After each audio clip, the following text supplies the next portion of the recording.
you have the skills. 9 times out of 10, everyone in the room has all these certifications. They have the skills. It's a question of what skills do we leverage? When do we leverage them? Because there's no right or wrong to get you to the point that you want to be at. Hello, hello, hello, and welcome back to the My Future Business Show. This is the show that gets you in front of your best audience and keeps you there. My name's Rick Nusky. I'm your host, and today I have on the call with me, I actually have the pleasure of welcoming author, trainer, speaker, and director of LuminEssence Consulting Group, Mack. Welcome to the show, Ida. Hi, Rick. Thank you so much. Absolutely great to have you here. Now, you and I are going to be talking about empowering leaders to transform their mindset, proven methods for addressing complex business problems, and strategies for escaping the hamster wheel. But as we spoke about leading up to the call, Ida, we take a bit of time to learn a little bit about you. So, where are you calling in from today? I'm calling in from California, a little small town in the desert. In the desert, absolutely lovely. Now, what's Yeah. the weather like at the moment over there? Oh, you don't want to know. It's about 110 degrees. It's very hot. Ah, Thank goodness it's not humid though. now, what do you love about the place where you're living, aside from the heat? Oh, I'm talking to you right now. I'm looking out my office window and I can see quail and rabbit, and it's just a very beautiful, peaceful place to live. It's within driving distance of the hustle and bustle of the city, but it's far enough to where you feel like you're in a small town, and it's just peaceful. So is that somewhere where you've lived all your life, or did you move there? Tell us a little bit about that. And no, I just moved here a few years ago, and it was around the time, when we had COVID, and I just felt like there was a lot happening in the city, and it was just so much. And, just I had this opportunity to work from home. And I thought, well, if I'm going to make any changes, with everything that was happening around that, you start to reflect on what do you want to accomplish? What do you want out of life? And I thought I've always wanted to live in a small town. And I just got lucky enough because California, it's not that we don't have small towns, they're very far away from the actual city. Yeah. And I was lucky enough to find a place that I didn't have to move out of state and I could stay in California. Yeah. Well, So look, that's having the motive. having travelled through your wonderful country, I know that California is generally hustle and bustle. So it's very unique that you've set yourself up in the way that you have. Now, tell me, when you're not working from home, what do you enjoy doing with yourself? Do you have any hobbies So or? yes, I do a couple things. I love woodworking. So I've actually just finished building a console cabinet. I do things like that, but then my passion really outside of work is rescuing animals. So I go out and I help other rescues as well as when I see stray animals, which there are quite a few over where I'm at. I take them in and rehome them and you rehabilitate them and find them a home. Yeah, well, we love animals. We've got three Rottweilers ourselves, and one's actually a rescue. And, it takes a lot of work, and there's a lot of pain, but there's a lot of joy that goes with rescuing. Tell us a little bit about some of the ups and downs that goes with that, and how it came about that you got involved with that. I grew up with dogs. I grew up with cats and dogs and all kind of animals. I think my first pets we had a Great Dane, a pit bull, a couple rabbits, some crawfish. You name it, we had it. We didn't have chickens, so it's just always been something I've been around. If I was raised by my father, and if he saw an animal in need, he would always make sure he helped them, and it just caught on. And in terms of rescuing, I think, well, it's gratifying knowing that you've helped a helpless animal, have Yeah, hope and yeah. find love. That is just knowing that it does something for me. But then also, it's just the joy. I have a little 1-year-old right now that I rescued. He's a Russian Terrier, Oh, and he's just a ball of energy. He's one, and I'm getting him trained so I can find him the right home. I would say the biggest challenge, oh boy. Well, right now I have about 7 animals. So I think the biggest challenge is the taking care of them and making sure they have all of their needs, and then also trying to balance that with having a life, and continue with work and continue with my personal life, because you can get consumed with it because you love them so much, and you want to take in as many as you can, and you have to have a limit of what Yeah, you can and can't handle. absolutely. Now, you touched on your relationship with your father and how it rubbed off on you. Tell me a little bit about life growing up. I grew up. My father was a Marine, and he was it's just a very strong, creative man, and he's always taught me to go for my goals, go for my dreams. He really use life as an example for me. That the animals is one way to where I saw how to treat people with kindness. Another way was, if he saw something he wanted to do, he would never let anything stop him. He would do it. And so a lot of the things that I've worked on in my life and pursued in terms of passion, I've never allowed there to be boundaries around what I can and can't do. I've always believed that if you put your mind to it, the worst that could happen is you find out you can't do it. But so far, so good. So far, so good. Thank you It's been very working much. out. Now, I often talk about, our parents, for many people at least, are sources of inspiration and motivation for them. Who else in your life, I guess, apart from your father, who is motivational and inspirational for you? It's an interesting thing. I was pretty close to my dad. I do have a few college professors that really were inspirational for me, and I talk about it in my book. There's one college professor who taught me that you don't have there are really no boundaries on what you can do. You don't necessarily need to know everything, but you need to know how to find it. And that resonated with me and helped me guide literally the path of everything I've done. So where I've been told, "Oh, why are you not afraid? You have no fear. You've never done that before." And it just resonates with me when he always said, "You don't need to know everything. You just need to know how to find the information." And that's how I go into everything in life is I don't need to know the answer, but I have the research skills, I have the knowledge, I have the know-how to go and find the answer. So there is nothing really impossible or anything that can stop you from doing what you put your mind to. That's absolutely the truth for sure and certain. Again, thank you for sharing. Now, as a former quality manager myself, there is one part of your background that really stood out for me, and it was your Lean Six Sigma black belt. Tell me a little bit about this. I love it. Oh, I have a passion for process improvement. And I just naturally, and I think it's part of the creative side of me, and I've applied it to business, is I go in and I see how things are operating, and I know they can be better. Even if we feel like they're at the best they can be, things are constantly changing. So they can be better.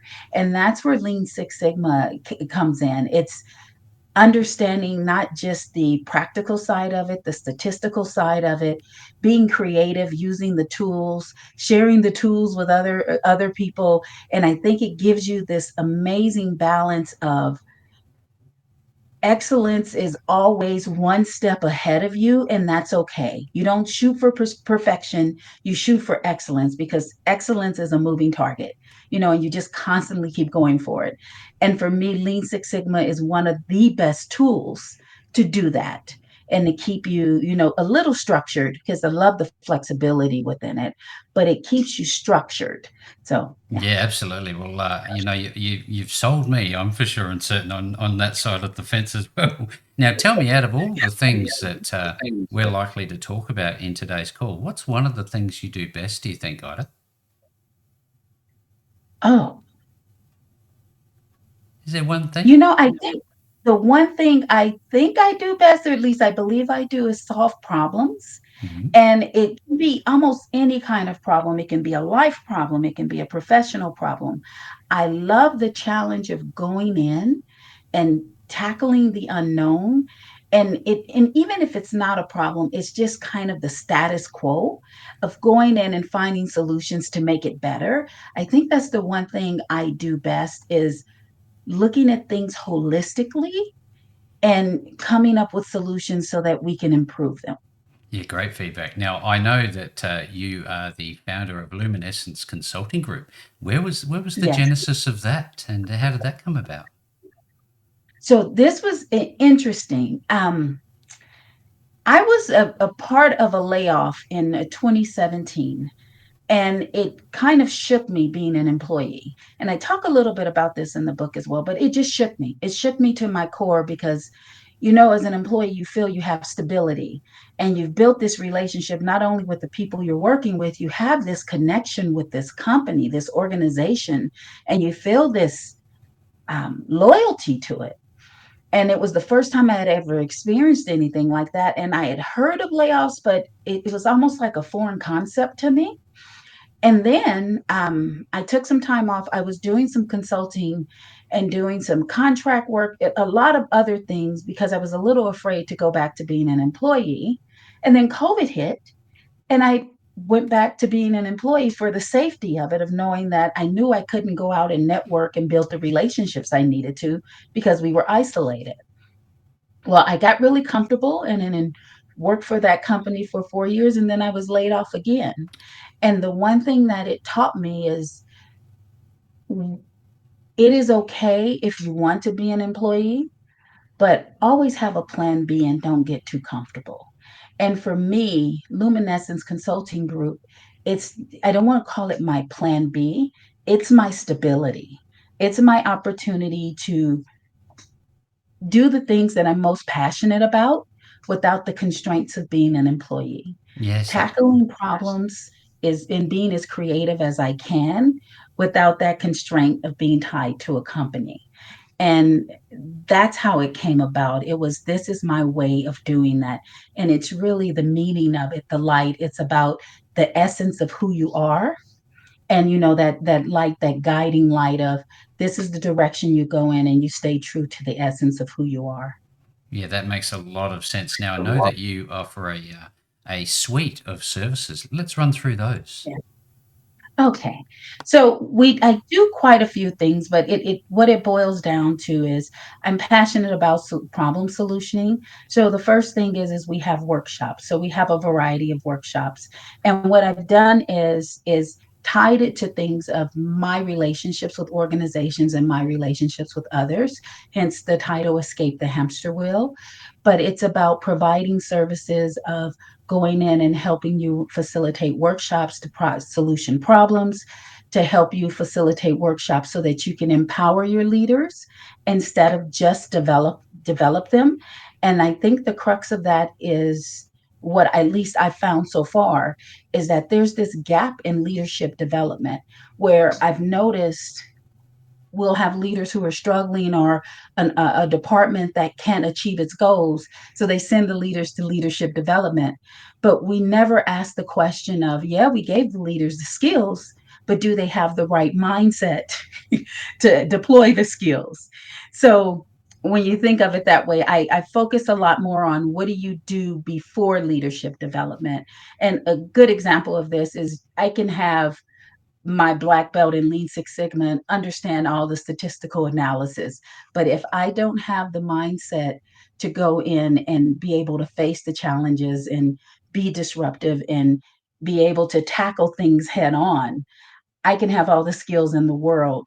It's not going to do any good. No. So that's one of the main things we do in the workshops. I do offer one-on-one consulting, and as well as just some facilitation around workshops as well, helping people put workshops together. I often think about when I hear the term leadership, transactional versus transformational. What's the difference between the Yes. two? Yes.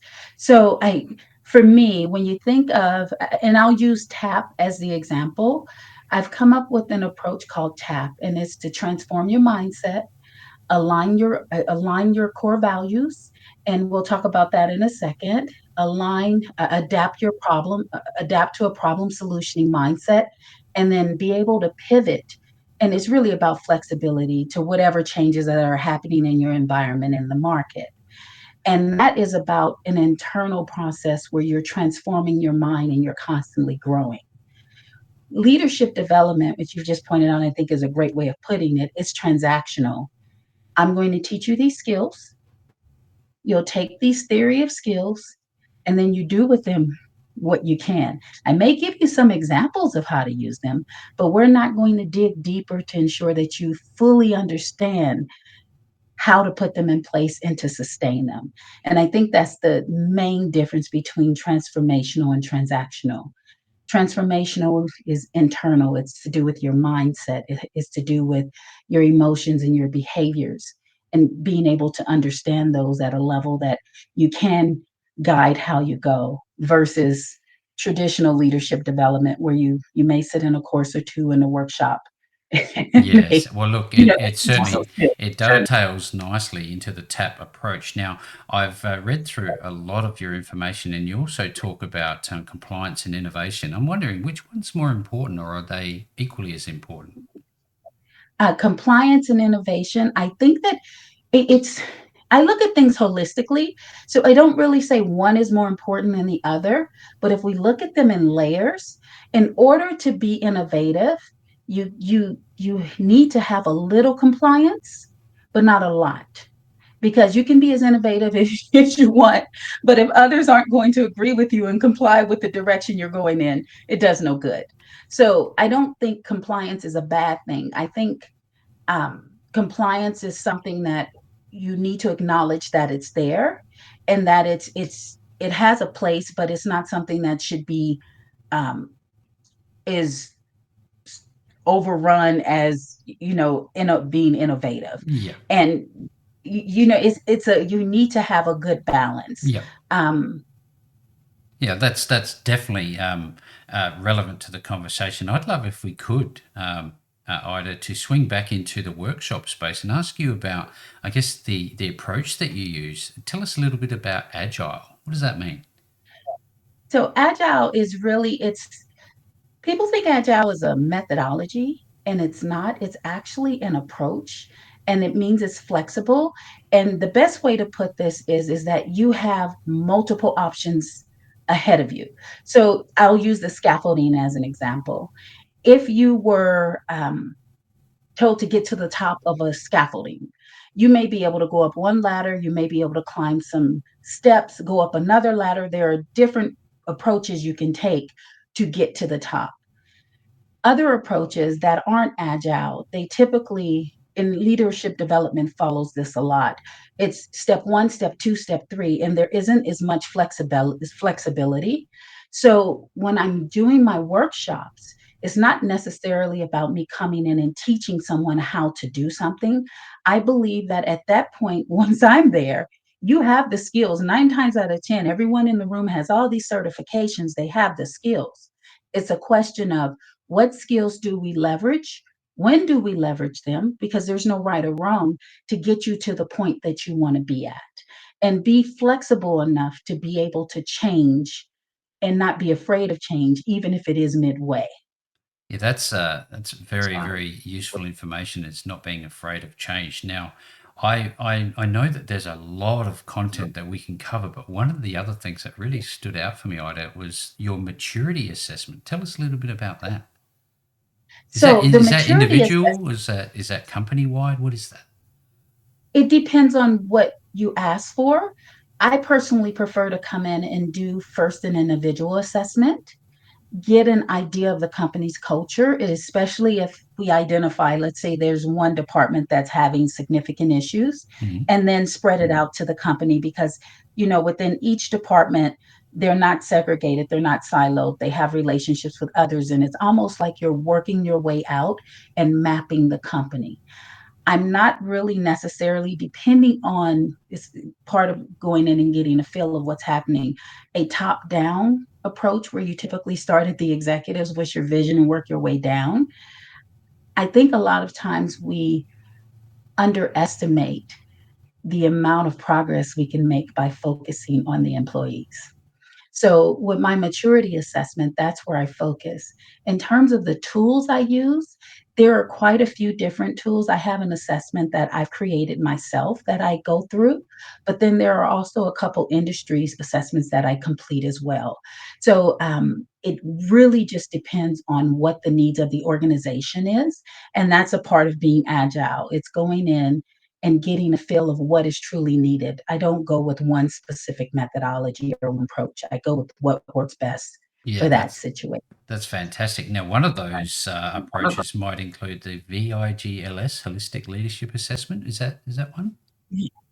Yes. So the Vigils Leadership Assessment is something that I created, and it serves twofold. One, you can use it during the maturity assessment to gauge where leaders are, so then we can figure out where to start, but it also is part of the self journey.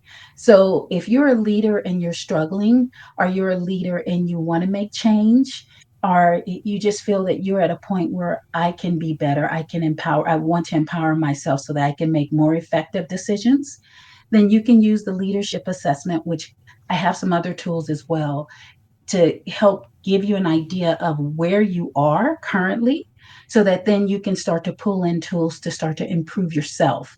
And I'm a big advocate for self empowerment. And again, I want to make sure I don't come off saying leadership development is bad. I think leadership development is needed and it is necessary. But I think before we get to the point of teaching people skills and tools, or even while they're learning those, they need internal development. Individuals leadership assessment helps with that. It'll tell you if you, let's say, if you want to understand what type of leader you are, it'll tell you, okay, these are the types of leadership skills that you lean towards. So let's help you master the other one. So then when you get in a situation, you know you're flexible and you're agile enough to adapt to that environment and be the best leader you can be and not just stick to one approach. I love the fact that you have this flexibility and you're pretty much tailor making, I guess, the program for each client. Now, when I think about clients, who is your ideal client? So my ideal client are they're twofold. The first part of my ideal client is business executives who want to make a significant impact on their organization. Maybe they want to go in and look at the way their culture is going, or really truly understand why a problem is occurring. Typically, like, and I'm just using layoffs as an example. Mhm. Usually, layoffs can be tied to leadership decisions, initial leadership decisions, and it kind of catapults into this big thing to where now we need to do an assessment to figure out how are we going to either adjust to the market or do an assessment and figure out how are we going to correct some of the errors we made in decisions that has caused us to have more employees than we need to have, or not have enough funds to carry the employees we have. So that's one area. I come in and I work closely with leaders on that. The other side is working with individual leaders, and that has to do with helping them on their journey so that they are empowered to make better decisions, so then they're not they're not faced with these complex business problems. And I talk about layoffs a lot because it's a personal topic for me. Yeah. But there are a variety of complex business problems. A great example is I had an experience where I was working with the leadership team, and this was before my company, and they had made a decision to start to build a warehouse, and they hadn't looked at all of the requirements and consequences, but it sounded like it was good and they would get ahead of competition. Well, the market shift, they had hired a lot of employees, and then they had to let all those employees go Oh, because it wasn't something that they needed to do. There's something that they wanted to do. So that's a complex business problem. And it's not that they had to lay off the employees. The business problem is tied to leadership decision making. And what is the culture that someone in that group didn't speak up and say, let's wait? And that's where the compliance comes in. So it's working individually with leaders, but also working with mid-sized to large-sized corporations in areas such as that. that's great feedback. Absolutely loving this call, Ida. Thank you very much for sharing. Now, when you wrote "Escape the Hamster Wheel," and you've also got a companion workbook for, who were you writing it for? And tell us a little bit about both of those books. So I wrote Escape the Hamster Wheel for leaders. And I should be clear, when I say leaders, I don't mean just people who, supervise others. A leader is someone that's a professional that shows up to work every day and they're going to make some kind of decision. So at some point, you're going to have impact on others because the work you're doing has impact on others. So when I say leaders, that's what I mean. So I wrote this book really because of the situation, like I just told you about. You're sitting in a room full of people and you want to say something and you don't know how to say it. So it's about transforming your mindset and empowering yourself and being willing to be accountable. And that's why I wrote Escape the Hamster Wheel. It was really for leaders to start to be comfortable with speaking up and understanding they have the power to shift a company's culture so that they can be more effective in their decision making. And it's okay to take accountability when something doesn't go the way you plan for it to go. So that's what I wrote it for. And then in terms of the book, the workbook came along. I started with the book, and as I was writing the book, it was almost therapeutic for me as well because working through the things myself. And I still am working through a lot of what I've put together myself. But the book was designed really as to help you as a support of that companion, as like a companion, because a lot of times when you're on your own personal journey, it's very difficult to reach out to other people, whether it's a professional or a friend, and say, hey, I'm on this journey, can I talk to you about it? Because people become kind of, they want to give advice, they become biased, they may head you, there's a lot of additional variables to that. But if you have a book that not only challenges you, but challenges you on a significantly deeper level, then you really can go through a transformative process. And the workbook is about, it takes you on a transformative journey that's not just innovative, it takes you on an additional level. So it's focused on what's called metacognition. And metacognition is really that thinking about thinking. So you not only say, okay, excuse me, I say innovative, I mean introspective. I'm not only looking into myself to say, okay, this is how I am, and I see this is how I am.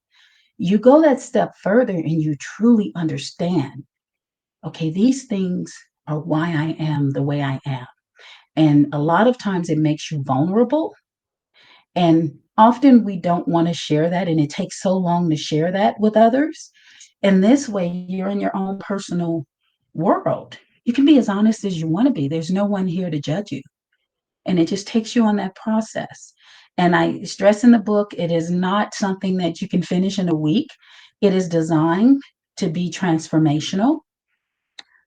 But I also, in addition, as I was writing it, once I was done, I looked at it and I thought, okay, I need an effective tool so that when I'm working with leaders in workshops, I'm working with companies in workshops, that I can have a tool such as, the workbook or my vigils assessment, where I can help people go through at least a section of it so they can see the potential of it and then be motivated to do it on their own. So, in a nutshell, that's That's about it. the book and the workbook. Yeah, I tell you what, this is fantastic. You've really thought this through. Did you enjoy the book writing journey? To be completely transparent, I did it first. I love the writing journey. I love being creative. I'm just a naturally creative person.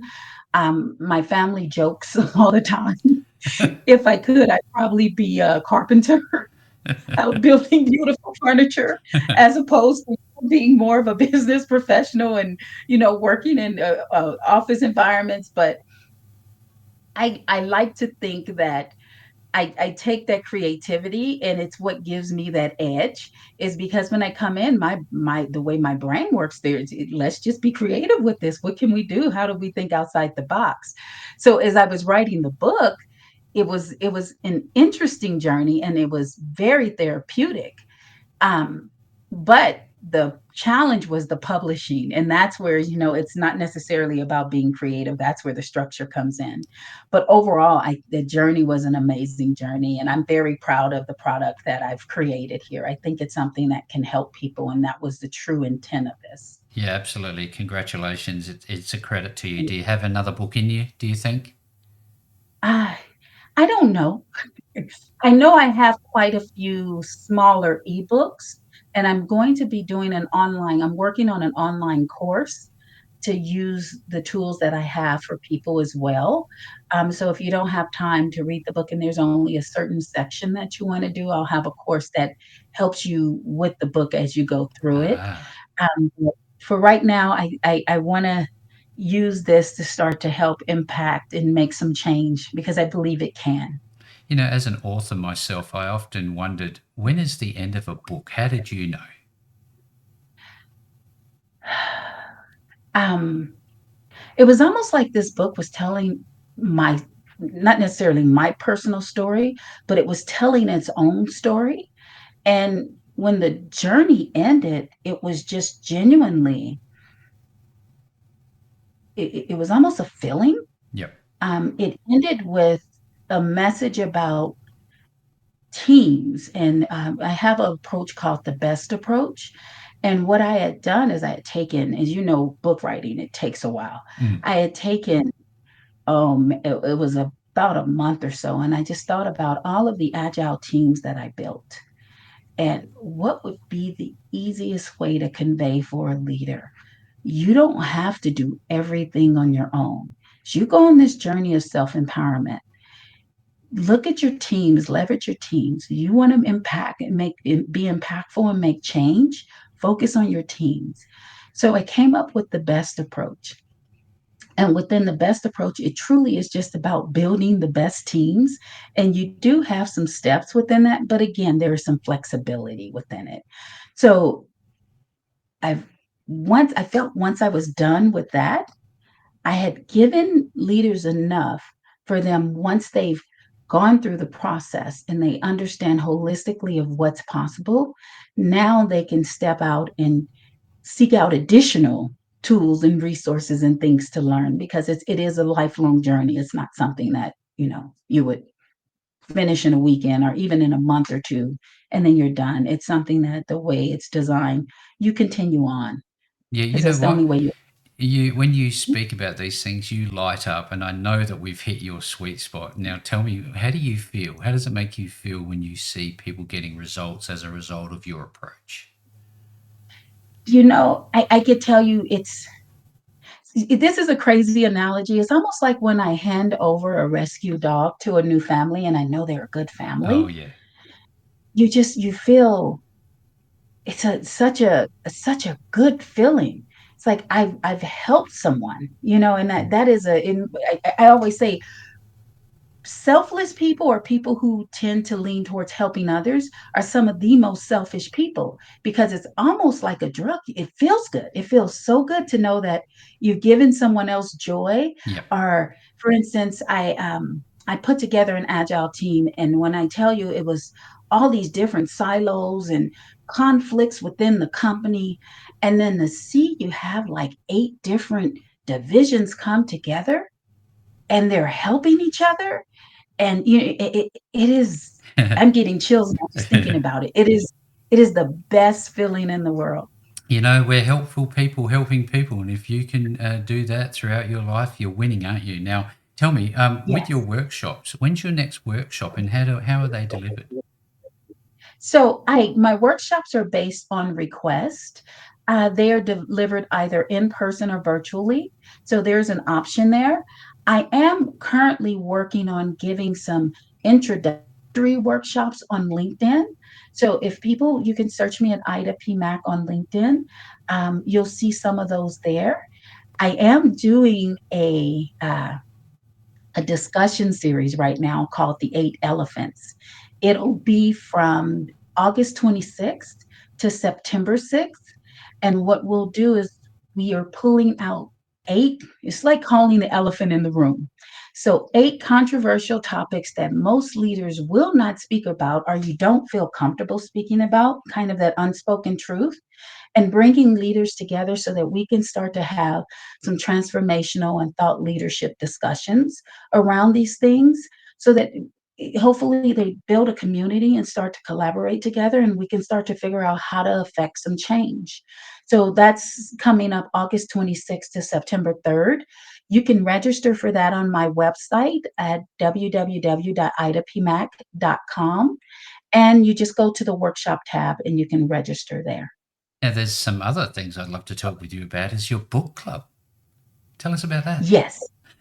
So I'm in, and these are all relatively new things because I just released the book a few months ago. Of course. So I am in the process of just reaching out to people to see if they would be interested in joining a book club and giving some feedback on that. So if you're interested in that, again, reach out to my website and just under contact me, just let me know you're interested in joining the book club. I foresee the book club starting within the next month or so.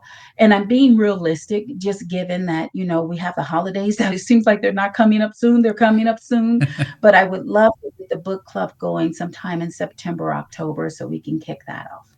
So, when somebody wants to reach out to you, Ida, you've touched on a website, but tell me a little bit about, I guess, the onboarding process.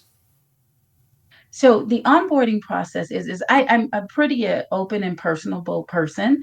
I do have an assistant that helps me, but not as much just because I'm doing this right now full time. I mean, I'm passionate Mm-hmm. about this. This is what I want to do. Yep. So the onboarding process is truly you reach out to me. I'll book a 30-minute consult with you. And through that 30-minute consult, I'll get a good idea of how I can support you or help you. And then from there, we build from there of what you need. I do want to stress I'm probably the worst salesperson on earth. So I'm not to sell any products or services. And that's primarily because one, I'm agile and I believe in you do what's needed. You don't just do things to be doing them. My goal is through even just the 30-minute consult to leave you off in a better position than you were before you met me. That is truly my goal. So I will never come in and say, oh, you need a maturity assessment and we're going to assess your entire company. You may not need that. Yep. It's where's the focus, where's the need, and that's what we get down to.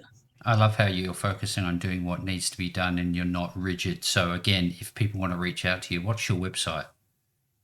It's www.idapmac.com. Yeah. That's it. Wow. Look, if you're on this call today, you've heard what we've touched on, and I say touched on because I know just how deep the work Ida is doing.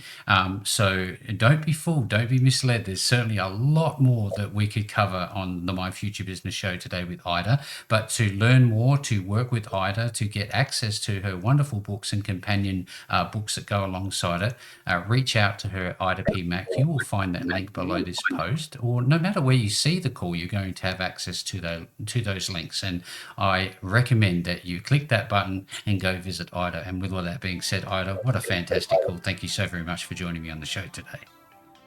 Thank you, Rick.